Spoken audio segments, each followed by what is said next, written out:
ప్రభువును, రక్షకుడైన యేసుక్రీస్తు నామములో మీ అందరికీ కూడా మా యొక్క శుభాభివందనాలు తెలియజేస్తా ఉన్నాను దేవుని బిడ్డలారా. మరి మార్కు సువార్త మరి 1వ అధ్యాయం 35 వచనం నుండి 39 వచనాల వరకు మనం ఈరోజు ధ్యానం చేసుకుందాం. మరి 35వ వచనంలో ఈ రీతిగా రాయబడింది. ఆయన పెందలకడని లేచి ఇంకను చీకటి ఉండగానే బయలుదేరి అరణ్య ప్రదేశమునకు వెళ్ళి అక్కడ ప్రార్థన చేయుచుండెను. సీమోనును అతనితో కూడా ఉన్న వారును ఆయనను వెదుకుచు వెళ్ళి ఆయనను కొనిగిన అందరూ నిన్ను వెదుకుచున్నారని ఆయనతో చెప్పగా, ఆయన ఇతర సమీప గ్రామాల్లోనూ నేను ప్రకటించినట్లు వెళుదాము రండి, ఇందు నిమిత్తమే కదా నేను బయలుదేరి వచ్చేదనని వారితో చెప్పాను. ఆయన గలిలయ అనంతటా వారి సమాజ మందిరములో ప్రకటించుచు దెయ్యములను వెళ్ళగొట్టుచు ఉండెను. చూసారా దేవుని బిడ్డలారా, యేసు ప్రభువారికి భూలోకానికి వచ్చాడు కదా. దేనికోసం వచ్చాడో మనందరికీ కూడా తెలుసు. మానవుని మీద ఉన్నటువంటి ఒక పాపాన్ని, దోషాన్ని కడిగి వేయడానికి ప్రభు మనుష్య రూపంలో ఈ లోకానికి వచ్చాడని తాను తగ్గించుకుని రిక్తనుగా చేసుకుని దాసుని రూపం ధరించుకుని మరి మన దగ్గరకు వచ్చాడన్న విషయం మనకు తెలుసు. అయితే ఈ భూలోకంలో ఉన్నంత కాలం కూడా మరి ప్రభువారు ప్రార్థన అనేటువంటి జీవితాన్ని కలిగి ఉన్నాడు దేవుని బిడ్డలారా. ఆయన పెందల కడని లేచి ఇంకను చీకటి ఉండగానే ఏం చేసాడంటే అరణ్య ప్రాంతానికి వెళ్ళి ప్రార్థన చేసుకునేవాడు అండి దేవుని బిడ్డలారా. చూసారా, మరి యేసు ప్రభువారే ప్రార్థన చేసుకున్నాడు. ప్రార్థన వల్ల ఆయన ఏం చేశాడు, అంగీకరింపబడ్డాడంట. మరి అందుకే మరి ప్రార్థనలో ఏమైతుంది, దేవునికి మనము అంగీకరింపబడుతుంటే. కాబట్టి యేసయ్య ఏం చేసాడంటే పెందల కడనే లేచి ప్రార్థన చేసుకున్నాకే మరి ఆయన ఏ పనైనాను చేసేవాడని మరి లేఖన భాగం సెలవిస్తా ఉంది. కాబట్టి పెందల కడనే మరి పెద్దల కన్నా లెగుస్తున్నావా, ప్రార్థన చేసుకోగలుగుతున్నావా? యేసయ్యకే ప్రార్థన అవసరమైనప్పుడు నీకు నాకు మరీ ఎక్కువగా ప్రార్థన అవసరమని నేను జ్ఞాపకం చేస్తా ఉన్నాను దేవుని బిడ్డలారా. అందుకే మరి ప్రార్థనలో చాలా ప్రాముఖ్యమైనటువంటి విషయాలను దేవుడు దాచిపెట్టడం అనేది ఉంది.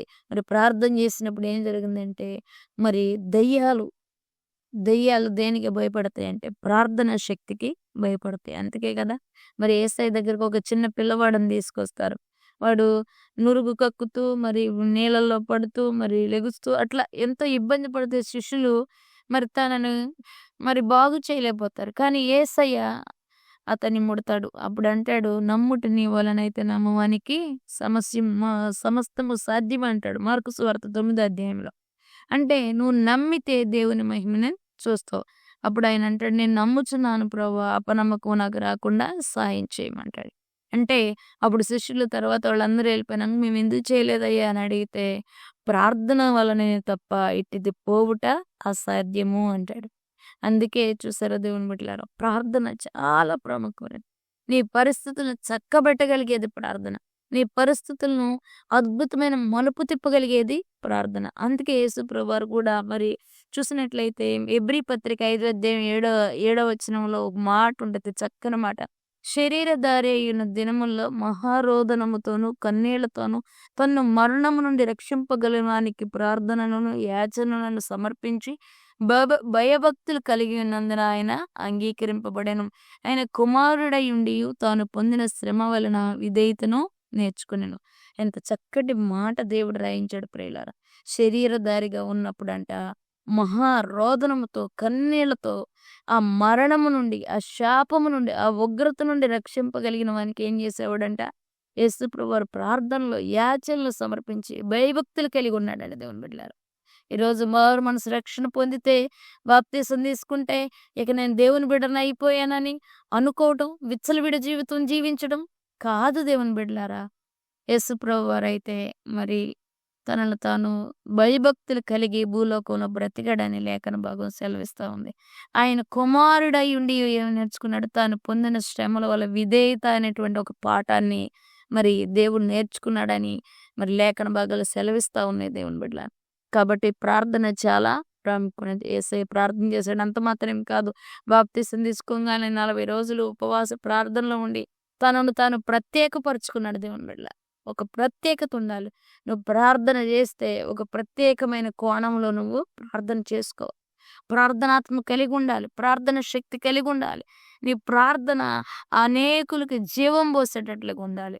యేసయ్య ప్రార్థనలో గడిపినప్పుడు ఎన్నో అద్భుతాలు, మహత్కార్యాలు, సూచక్రియలు మరి ఎన్నెన్నో చేయగలిగాడు. కారణం ప్రార్థన శక్తి, తండ్రితో తనకున్నటువంటి గొప్ప సహవాసం, భయభక్తులు, విధేయత శ్రమలో విధేయత నేర్చుకుని దేవుని మీద ఎదురెడే స్వభావంగా దేవుని పెట్టారు. విధేయత నేర్చుకున్నాడు. యేసుప్రభువారు భూమి మీద మరి మరి మానవుడిగా ఉన్నప్పటికి కూడా దైవికమైన లక్షణాలు కలిగి ఉన్నాడు గానీ, సాతాను లక్షణాలు ఎక్కడ కూడా తనలో ఉండవు. తనలో పాపం ఉందని ఎవ్వరు కూడా చెప్పలేనటువంటి విలువైన భక్తిని, విలువైన జీవితాన్ని ప్రభువారు బ్రతికి మనకు మాదిరి చూపించాడు దేవుని బిడ్డలారా. కాబట్టి నువ్వు ప్రార్థన చేస్తున్నప్పుడు రహస్యమందున్న నీ తండ్రిని వేడుకోవాలి. చూడండి శంకర్ అంటాడు కదా ఒక చోట, ఏమంటాడు ప్రార్థనలో? అయ్యా, ఆకాశం వైపు మరి కనులెత్తి చూచడానికి నాకు ధైర్యం లేదయ్యా, నేను పాపినని రొమ్ము కొట్టుకుంటాడు దేవుని బిడ్డలారా. అట్లాంటి ప్రార్థన జీవితం మనకు కలిగి ఉండాలి. యేసయ్య ప్రార్థనలో ప్రత్యేకించబడి ఆశ్చర్యమైన కార్యాలు చేశాడు. పెందల కడలేసి ప్రార్థన చేశాడు. మరి ప్రార్థన వల్ల తప్ప మొండిది, మరి మురికిది, చికాకు పెట్టేది పోవాలంటే ఒక ప్రార్థన ద్వారానేనని మరి ప్రభువారు మనకి తెలియజేస్తా ఉన్నాడు. నిజమే, ఎన్నో మొండిగట్టాలు మరి ప్రార్థనలో కనిపెడుతూ యెరూషలేములో కనిపెడతా ఉన్నప్పుడు మరి ఏం జరిగిందో తెలుసా? అపోస్తల కార్యాల్లో చూస్తే మరి వాళ్ళంట మరి పెంతుకోస్తు అనే పండుగ దినమున ఏం చేశారంటే ఒక చోట కూడుండి కనిపెడతా ఉన్నారు. అప్పుడు వేగముగా వీచు బలమైన గాలి వంటి ఒక ధ్వని ఆకాశం నుండి హ్మ్.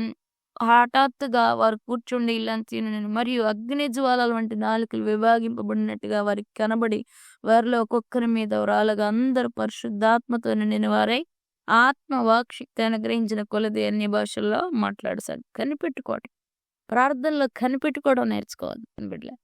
ఏకాంత ప్రార్థనలో మరి పెందలకడలేసి ప్రార్థన చేసి ప్రభు చిత్తానికి కనిపెట్టుకోవాలి. ప్రభు ఆత్మ కొరకు కనిపెట్టుకోవాలి. పరిశుద్ధాత్మ కొరకు కనిపెట్టుకోవాలి. మరి ఈ యొక్క ఈ లోకంలో నడవాలంటే మరి ప్రభు ఆత్మ నడిపింపు, దైవ జ్ఞానము, దైవ శక్తి, అయిన ఆలోచన, సమయోచితమైన జ్ఞానం మనకు అవసరం గనక అవన్నీ కావాలంటే ప్రార్థన పరుని చూస్తే సాతానికి భయం అంట దేవుని బిడ్డ, టెన్షన్ పుట్టిద్దండి. ప్రార్థన పరుడంటే మరి సాతాను ఓర్చుకోలేదండి దేవుని బిడ్డ. ఎవరు ప్రసంగాలు చేసేవారినైనా సహించిద్దండి, కానీ ప్రార్థన చేసేవారిని వాడు తట్టుకోలేడంట. కాబట్టి ప్రార్థనలో నువ్వు నిన్ను నలగొట్టుకోవాలి, ప్రార్థన చేయాలి. యేసయ్య ఇలాంటి ప్రార్థన చేసి ప్రత్యేకించబడాలి.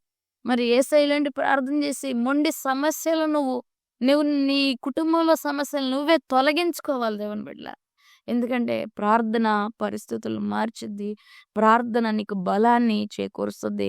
ప్రార్థన నిన్ను ధైర్యంగా నిలబెట్టిద్ది దేవుని బిడ్డ. కాబట్టి ప్రార్థన చేయడం అనేది చాలా ప్రాముఖ్యమైన విషయం. సాతాను ప్రార్థన చేయనీయడు, కానీ ప్రభువారు వాటిని జయించాడు. మరి పగలంతా కూడా పరిచర్య చేస్తూ ఉండేవాడు. సాయంత్రం వరకు దేవుడు అనేక సూచక్రియలు, మహత్కార్యాలు చేస్తూ ఉండేవాడు. సాయంత్రం అయ్యేసరికి తండ్రిని కలుసుకునేవాడు. వేకువజామునే తండ్రిని కలుసుకునేవాడు. చీకటి గుండగానే తండ్రిని కలుసుకుంటానికి వెళ్ళేవాడు దేవుని బిడ్డ. మరి నువ్వు దేవుని కలుసుకుంటున్నావా? ఏదో ఒక సమయంలో దేవుని కలుసుకునేటువంటి ఆలోచన అసలు నీకుందా?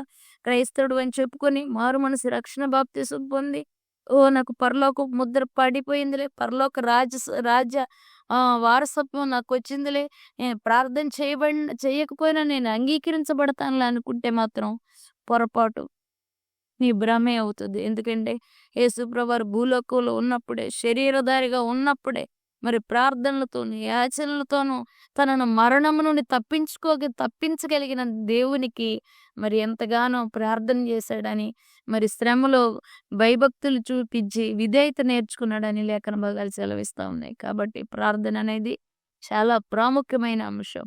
ప్రార్థన వలనే తప్ప మరి ఇట్టిది పోవడం దేని వలన అసాధ్యం అంటున్నాడు. అట్లాగే నువ్వు ప్రార్థన ఏకాంతంగా పరలోకమందున్న నీ తండ్రికి చేయమని ప్రభు జ్ఞాపకం చేస్తా ఉన్నాడు. అంత మాత్రమే కదే మరి సుంకరం వంటి ప్రార్థన, ఆకాశం వైపు కన్నులెత్తడానికి ధైర్యం చాలన్నటువంటి ప్రార్థన, ఇవన్నీ కూడా అంగీకరించబడతాయి దేవుని బిడ్డలారా. ఈ ప్రార్థనలన్నీ కూడా దేవుడు వింటాడు. కాబట్టి అట్టి ప్రార్థన జీవితం, దేవుని కలిగి ఉన్నటువంటి ప్రార్థన జీవితం, ఒక ప్రత్యేకమైన జీవితాన్ని కలిగి ఉన్నప్పుడు మరి ప్రత్యేకమైన ఆశీర్వాదాలు, ప్రత్యేకమైన కృప, ప్రత్యేకమైన కొత్త మార్గాలు మన జీవితాల్లో దేవుడు తెరుస్తాడని మరి ప్రభు పేరిట మీకు తెలియజేస్తా ఉన్నాను. ఇటు మాటలను దేవుడు దీవించి ఆశీర్వదించును గాక. ఆమేన్. God bless you. దయచేసి ఈ యొక్క ఆత్మీయ పాఠాలు మీకు నచ్చినట్లయితే మరి షేర్ చేయండి, లైక్ చేయండి, కామెంట్ పెట్టండి, సబ్స్క్రైబ్ చేసుకోమని ప్రభు పేరిట మీకు మనవి చేస్తూ ఉన్నాను. ఆమేన్. God bless you.